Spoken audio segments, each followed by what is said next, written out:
रोपनिया करे ना जइबो। है कि पूजवा के माए धान की सीजन आ गई, समझ नहीं, चल धान रोपे चुपचाप। धान के रोपनिया करे ना जइबो।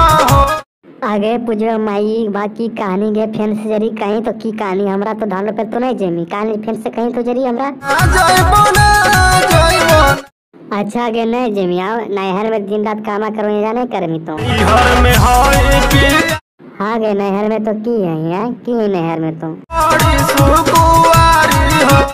अरे बाप रे बड़ी सुकुमारी है दिन रात मैया तो काम करा बोले हमें जानो ये मम्मी के जान है।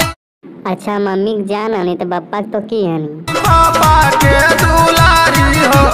हाँ तो पापा के क्यों दुलारी है नहीं सुन ले घर में बैठा तोरा नहीं खेले वो समझ नहीं काम करिए पड़तो यार आमी तो अरवा में हम खइले खइबो। ऐसे बात बोलो जैसे तो इंग्लिश मीडियम से पढ़ा ली ना बड़ा इंग्लिश मीडियम से हम बता पढ़ल प्रिया इंग्लिश मीडियम से हो। अच्छा इंग्लिश मीडियम से पढ़ा नहीं तो की बोला ओकरा जाए रोपनिया तोरा करे पर चल चुपचाप धान रोपे समझी कि हमारे सब दिमाग नहीं खराब कर रोपनी ना होई सुन ला। अच्छा तो अपन बता के बात नहीं मान भी नहीं हो हरिसिया बाबा तुम तो कौची हमारे बात पर तोड़ नहीं रामी है कौची बोल रहा